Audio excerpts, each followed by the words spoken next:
دنیا میں جب بھی عدل، انصاف، بہادری اور جہاد فی سبیل اللہ کی مثال دی جائے گی، سلطان صلاح الدین ایوبی کا نام سب سے اوپر ہوگا۔ وہ اسلامی تاریخ کے عظیم مجاہد اور سپہ سالار تھے، جنہوں نے بیت المقدس کو 88 سال کی غلامی کے بعد کروسیڈرز کے قبضے سے آزاد کرایا، بیت المقدس کو دوبارہ اسلام کے جھنڈے تلے واپس لیا۔ آج ہم اسی مرد مجاہد اور بیٹل آف حطیم کے بارے میں بات کریں گے، ایک ایسی جنگ جو نہ صرف تلوار سے بلکہ حکمت، دلیل اور انصاف کے اصولوں سے جیتی گئی۔ صلاح الدین نے اپنی سپہ سالاری کا آغاز نور الدین زنگی کی فوج میں ایک معمولی سپاہی کے طور پر کیا، لیکن ان کی قابلیت اور وفاداری نے انہیں جلد ہی بلندی پر پہنچایا۔ سن 1169 میں جب نور الدین زنگی کے حکم پر ان کے چچا اسد الدین نے مصر پر فتح حاصل کی تو صلاح الدین بھی اس مہم کا حصہ تھے۔ اسد الدین کی وفات کے بعد صلاح الدین مصر کے وزیر مقرر ہوئے اور انہوں نے فاطمی خلافت،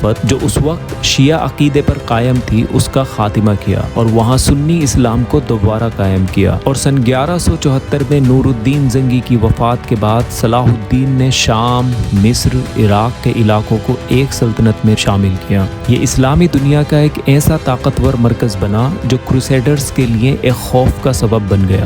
جہاں ایک طرف صلاح الدین اسلامی امت کو ایک کرنے اور ان کے دل میں ایمان کا حوصلہ بھرنے میں مصروف تھے، وہیں دوسری طرف کروسیڈرز بیت المقدس اور مسجد الاقصی پر اپنا قبضہ جما کر بیٹھے تھے۔ سن 1199 میں جب کروسیڈرز نے بیت المقدس پر قبضہ کیا تھا، تب انہوں نے وہاں کے مسلمانوں اور یہودیوں کا قتل عام کیا، گلیوں میں لاشوں کے ڈھیر لگا دیے اور مسجد الاقصی کو اپنے گھوڑے باندھنے کی جگہ بنا دیا۔ یہ منظر ہر مسلمان کے دل پر ایک گہرا زخم تھا اور صلاح الدین نے اپنی زندگی کا مقصد قدس کی آزادی اور مسجد الاقصی کی حرمت کو بحال کرنا مقرر کیا۔ سن 1187 تک صلاح الدین نے اپنی فوج کو اتنا مضبوط اور متحد کر لیا تھا کہ وہ کروسیڈرز سے مقابلے کے لیے بالکل تیار تھے۔ بیٹل آف حطیم سے پہلے انہوں نے ایک شاندار اسٹریٹجی بنائی اور کروسیڈرز کی پانی اور اناج کی سپلائی روک دی۔ یہ ان کے لیے سب سے بڑا امتحان تھا کیونکہ گرم میدان اور لمبے سفر نے ان کی فوج کو پہلے ہی تھکا دیا تھا۔ 3 جولائی 1187 کو صلاح الدین کی فوج اور کروسیڈرز کے درمیان حطیم کے میدان میں مقابلہ شروع ہوا۔ صلاح الدین کی فوج نے ہر طرف سے کروسیڈرز پر تیر برسائے اور انہیں پریشان کیا اور تھکایا۔ کروسیڈرز کی فوج پیاس، تھکان اور گرمی سے ٹوٹ چکی تھی۔ اگلے دن یعنی 4 جولائی 1187 کو صلاح الدین نے آخری حملہ کیا۔ اس مقابلے میں جیروسلم کنگ گے آف لوسنگنن اور ان کے سردار قید کر لیے گئے اور کروسیڈرز کی فوج یہ جنگ بہت برے طریقے سے ہار گئی۔ یہ جنگ اسلامی تاریخ کا ایک عظیم واقعہ تھا جس نے قدس